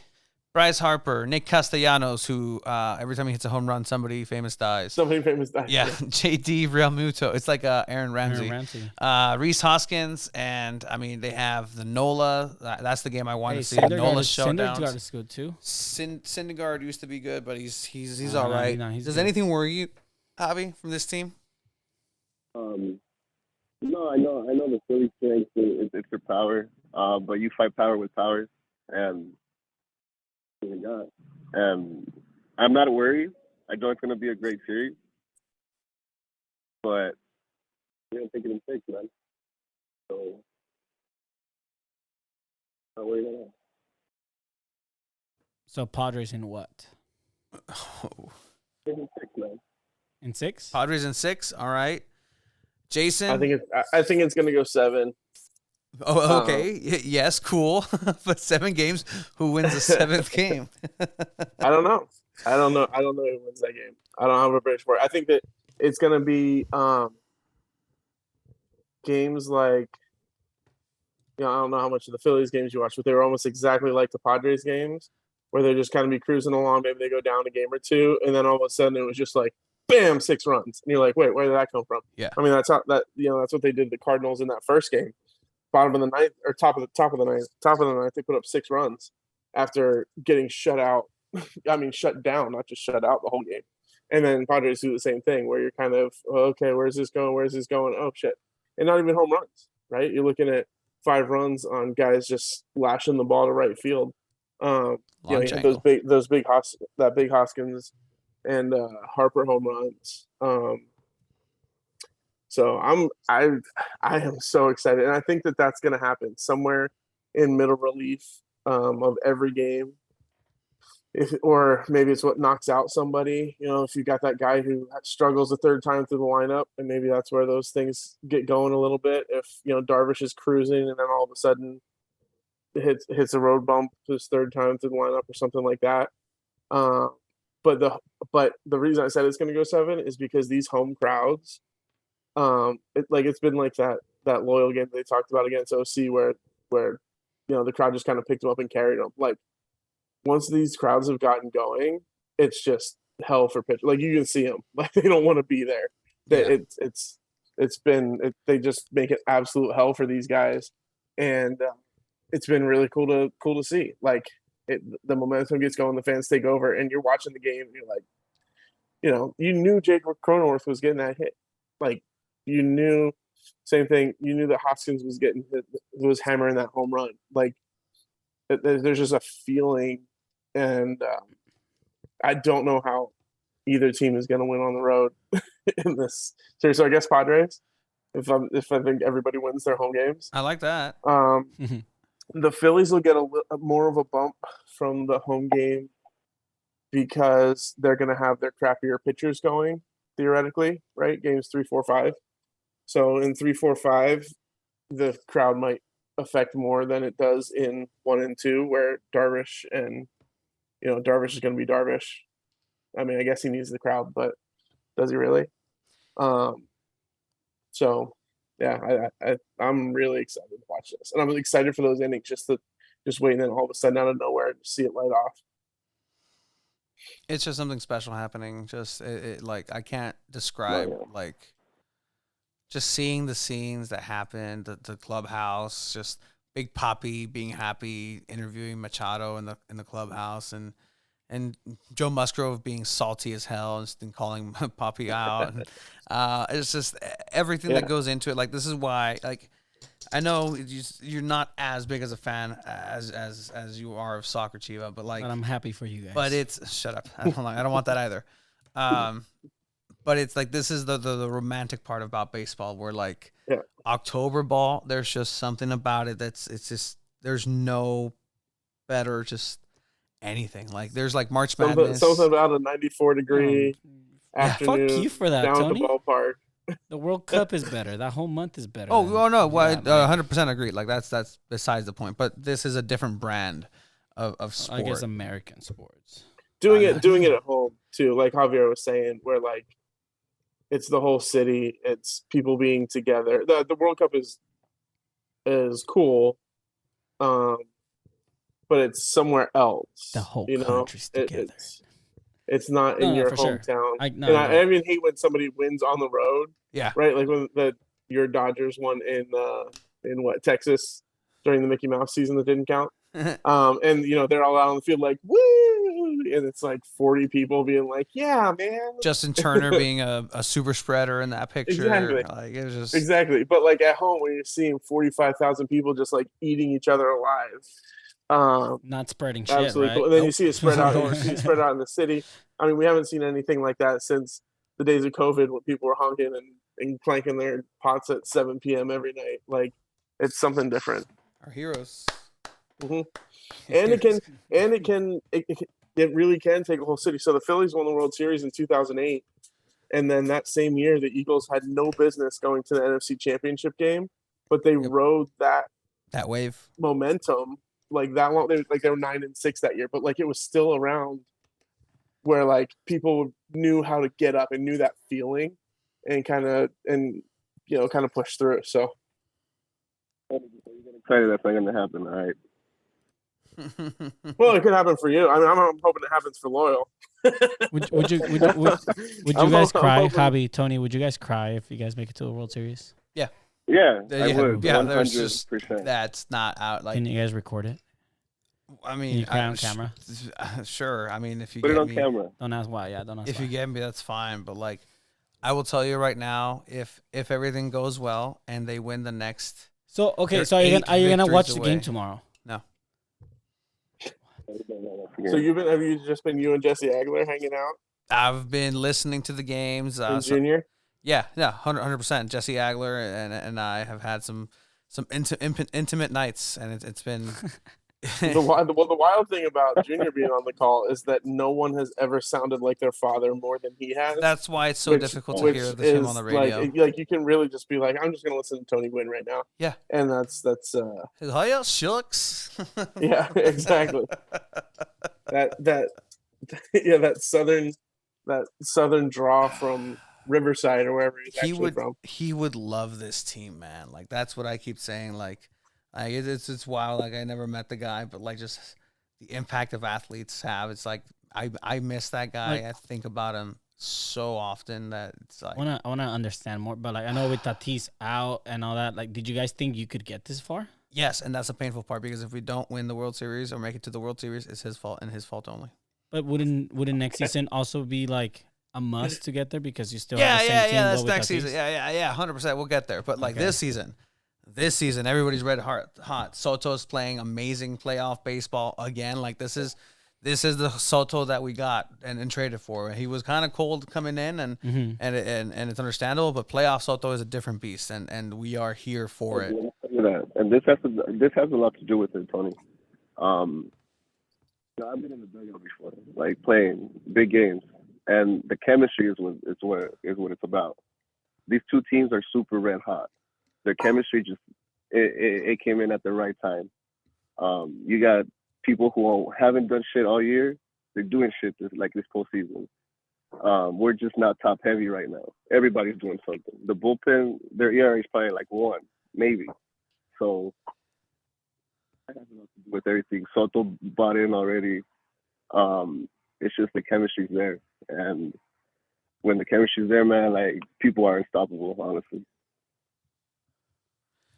I found funny Soto versus Harper in the former Nationals. Yep. Poll here, like we have, right. Yeah. But only one of them former has a MVP, ring to show right? for it. Of course I know that. the year after Harper left. So Exactly. To you guys. And then he was like, I remember that year, Bryce Harper was like, oh, I'm going to go ahead and we're going to win a ring here in D.C. for the Nationals as he was getting introduced as a Philly. And lo and behold, that's exactly what yeah, happened. and he was like, I mean, Philly. Yeah, that's been forgotten. Winning an MVP helps with that. True. Well, you know what? I'm Kim playing happy. good. Trent Grisham, Isn't it Kim's 3 birthday? home runs. Isn't it Kim's Trent birthday? Grisham's been the story, right? He's You guys been the been boy. absolutely terrible all year. all year. Let's see. And that's the us beauty of the close. playoffs. You only need to get hot for 10 games and you're hero forever. Well, we got to get through the series first, and I really hope, in my heart of hearts, I think it's looking good. That's all I'm gonna say. It's looking good, and I want it to keep looking good. So I'll just say that. I'll keep listening. I'll keep doing my part. Is I hope everybody's doing their part as far as the weird shit that everybody's kind of doing throughout the day, brushing your teeth counterclockwise, like whatever it is. Like just keep doing it. It's working. It is working. Trust me. Just keep doing it, and we will get through this next round. We will beat the Philadelphia Phillies and make it to another World Series, and hopefully not get. You know what? Let's meet the Yankees in the World Series. Let's get revenge for '98. Wow. Right, Javi? That would be Yeah. Let's do that. As long as we get there, honestly, man. Once we're there, we're gonna win. The thing is to get there. Yeah. And honestly, the Phillies are also red hot. That's gonna be the toughest part.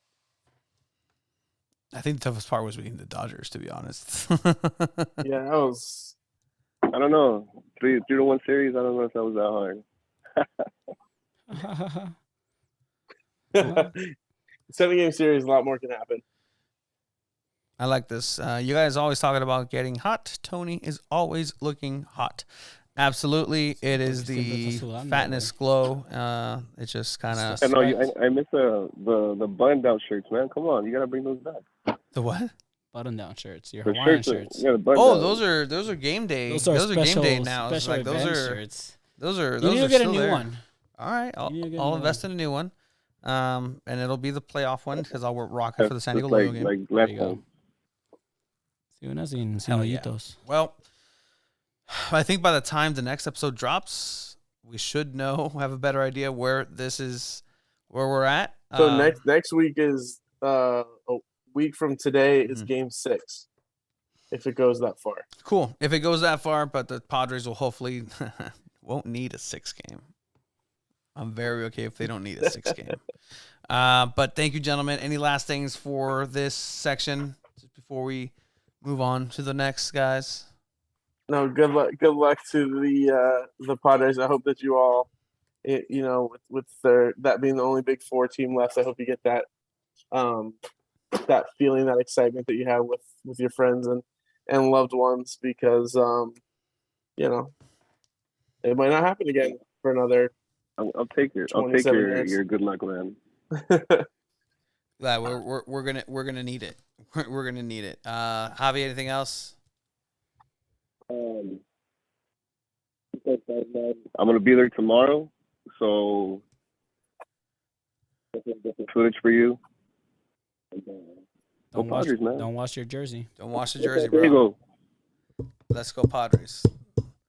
I'm a code on this. LFG San Diego. Let's go. Let's fucking go San Diego. I love that. Yeah.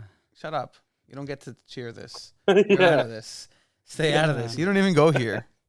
All right, gentlemen. Appreciate you guys. All right, Hey, thanks. guys. That's it. Seasons. Let's go Padres. Let's go. I've low-key always been a Padres fan, though, and They're the best. something about this Jason, season that take it, Javi. I think it's fair for me to become a Padres fan at this point. Should I buy a Padres jersey? No, for me, yeah. No, for me. I mean, I won't wear it. ¿Qué pedo, pinche Toro Fuerte? Otra vez, ya sé cómo te ves, güey. I think. Yo te vi el domingo, ya te vi, Toro Fuerte, ya sé quién eres. Toro Fuerte. Ya sé quién eres, Toro Fuerte. This guy is just in your nightmare. It's gonna be hard. We just gotta play baseball correct. Can you guys get me some wave swag so I can rep it up here? I came down for loyal. Yeah, I'll send you my Venmo so I can buy you something. Pato, I'm down. They just I'm still waiting for some. You really want some wave gear? swag. Those jerseys are whack. You should invest in a San You Diego know what? We should have Waves. gotten one of these ones. 100%. Yeah. But moving on, back to soccer, because we have still a lot to talk about. We do. So let's go ahead. Oh shit, we do.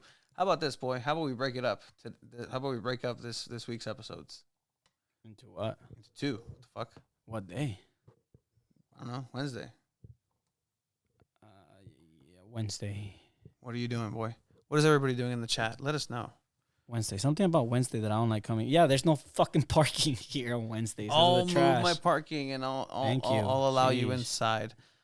So today was just San Diego. San Diego, everything, and I think that's a good place to kind of stop that, because we are going to go ahead and talk about Champions League coming We up. have to do it before Thursday for NFL Pick'em. So Absolutely. gonna drop. It's gonna be special. Special events over the weekend calls for special episodes. Talk fantasy football. You know what? Let's fucking talk fantasy football. And then we'll just talk soccer the rest of it later. Fantasy football. You know what, Brandon? Just because. Let's fucking go. And let's do our pick'ems. Let's fucking go. Might as well do our Let's fucking pick'ems. go. Who's the fucking San Diego Padres? Real quick, vale verga el Barcelona, a la Madrid apparently. Benzema, Balón de Oro. Shout out Benzema, Balón de Oro. Shout out FIFA, who is getting destroyed on my console as of late, because it's been great fantasy We football. fucking finally won. We won. And it was a close one. Holy shit. Definitely a close one, because last week we lost again by a close margin, 1 point. 1.7 points. We've been the 1 point loss kings this season. So it turns out that nope, we did pretty all right this season. This week. Let's go down to our scoreboard. Mini Vikes almost got us. The boy had a great time over. Yeah, dude. For us, Stephon Diggs, a monster. 20, 25 plus points every week. Stevenson, 2 touchdowns, one towards the end. Bro. He came clutch for us in this one. AJ Brown doing AJ Brown things with the Eagles. One of the top wide receivers. Got us a win over the boy Jesse, who I don't think he minded because he celebrated that wave. Yeah, he victory celebrated, and anyways. he's 4-1. Like, Yeah. he's chilling. We gave him his first loss. I like that. I like that. I have. Is it? This week 6. That's Danny. Oh no, that's Corbin. This is Corbin Again, losing to that's right. It's the rematch of the championship match. Infierno Demonios, Christian McCaffrey, Adam Thielen, and Jason Myers outdoing Mark Andrews, Godwin, and Cooper, top scorers over here for the current champ. For your kicker to be one of your top pointers, like they didn't score many points. Corbin didn't even get to 100. Yeah, Infierno Demonios Even was Corbin. just consistent. So our undefeated teams are now 4-1. But here we are. We have Or 4-2. something unfortunate. De Piccoloyo, Aquiles Castro. Another loss. That donut remains. The boy, 0-6. the boy Going Kareem 0-6. Pie. That's JPAP. JPAB getting his Good shit on your win. Shitting on him. Look at that. Joe 'Cause Burrow. you were 1-4, Pittman, 2-4 Barkley. now. Good shit, Hey, JPAP. I like your team. I like your style. Make some trades. Let's make some trades, guys, in this division. Yup. CSI Hernandez, we just had here with Javi, lost to Which the is good Fool. because he's also 4-1. So now all those 4-1 teams are 4-2. Everybody's coming down to Yeah. earth. I love That's it. really good. Jamar Chase coming back up to Travis Kelce and Singletary doing work Ooh, there. J-Pop said, I fleeced Corbin for Burrow. Joe Burrito is a great fantasy quarterback. He's very consistent. I love having Joe Burrito. I actually just made a trade in a different league. I had Lamar Jackson, and I traded him for Jalen Waddle. It's wild. Two Balls has a good squad. Not gonna lie, can't wait to play. Y'all can't wait to take this L up the keister. Who else? What else did we have? Did my boy Danny win? In Goff We Trust. Who's in Goff We Trust? Te Piccoloyo vale verga. Yeah, the boy. Sí, vale verga tu compa. Oh no. Oh, la verga. Che Matrix a la verga. All right, so yes, so the wine boy, the Danny wine won? such thing, Danny won. 76-72. You know What why? the Because heck? he changed his logo. You That's don't why. do that. You don't do You don't that. do that. You just leave it. Come on, Leave Chris. it. Come on now. So either you go back or you change it. You got to make a decision. But you do lose to a 1-4 team. That is not But good. man, they had low scoring. Yeah, anybody could have beaten these teams. In Goff We in Trust. Goff We Trust, winning, Who's in Goff We destroying. Trust? That is. Who is that? Click on it. Should tell us his name. Brandon. Oh, Brandon, the boy. Let's talk about my win, boy. No wonder he wanted 149 Todos points. también. He was a 149 top scorer points. this week. Destroying Weston, Tyreek Hill.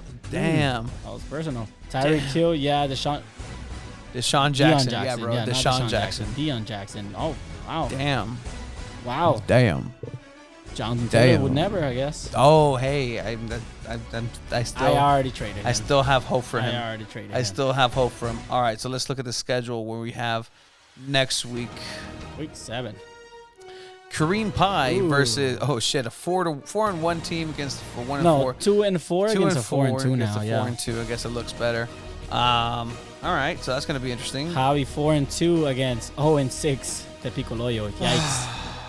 R.I.P. Te Piccoloyo. At this point, just kind of delete the app. Yeah, dude, like it's not for you. Corbin, the Danny, not Also Corbin. 2-4. 2-4 now against the Fool, 3-3. Okay. That fool. Okay, Danny can come back up. The Fool Weston is 3 coming back to and earth. Weston 3-3. So 3-3 versus Chris was 3-3. 3-3. Okay, All right, pretty fair matchup. tiebreaker here. That's neat. Mini Bikes, the boy against Brandon. All right, that's gonna be an interesting one. Put I it think on the that's- screen. We're not. Is this not on the screen? That's there. Oh, okay. Who do we play? Infierno Demonio. The boy Ivan. He just beat the champion last week. 3-3. He has a good We're team. 3-3. Okay. This is a very important week for us. We gotta make sure we put our best possible lineup, and I don't think we should do that right now because it's still Monday. We'll see how it goes. Injuries can happen. Standings are as such. We are in third place. We have Corbin, Weston, 1 and 2 in the East. We're third place right now. Things are gonna change. We might be second. We might be third. But as soon as this updates, but it seems like everything's falling into place. Yeah. No, I think we're right where we want to be. Like, I think Are we? Apparently, we are we are second projected right now. second projected. First being in Goff We Trust. Nope. No, Hernandez. CSI Hernandez. Ooh. Interesting. A championship matchup against him? That'd be cool. Damn, SD Fleet went down 7 points. All right, cool. Yikes. Well, there is that. Let's go pick 'em, might as well, right? Let's go over at least week 6 and just go knock it out of the park. Let's knock it out of the park. All right, so week 6 we had the Commanders versus the Bears. Boring ass Thursday Thursday night. Thursday night football is just painful. So 12-7, ugly ass score. Your Commanders old win boy, this one. your old boy takes it. We both went with the Commanders. Both with Commanders. All right, Ravens, Giants, 24-20. Saquon Barkley and company is just playing Giants out are of their mind. 5-1. Yeah, it's crazy. Not We 6-0. won't- We both went the Ravens, and we were both wrong. All right, Jaguars, Colts. You went Colts in this one actually. Yeah. And they surprised. They did surprise beating the Jaguars. That's crazy. 'cause So Jaguars you're aren't up. playing You're up 2-1 right now. bad. Patriots, Browns. We both went Patriots here. Oh no, we both went Browns. Brooklyn Browns. Yeah. so, The Board of Education was not nice this time around. Bengals, Saints. We both went Bengals, and the Arr. Bengals just had a really good game. Joe Burrow played out of his mind this one. So 3-2, you're up. Two Balls and a Mic is brought to you in part by the San Diego Padres. Do you want a red-hot team to face in October baseball?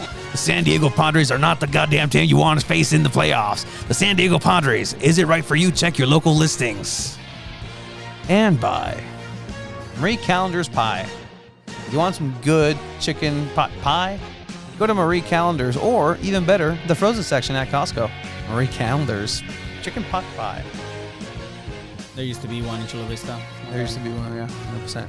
Steelers Bucks. Steelers Bucks. I think we both went Bucks, but again, surprise, upset. Surprise. Falcons 49ers. There was a lot of upsets. The 49ers not being able to beat the Falcons was surprising. Marcus I Mariota went being efficient. Falcons here. Bájale la música poquito, no te escucho, güey. I went Falcons here. Did you really? Yes, I did. 3-3. That's not good. Yes, sir.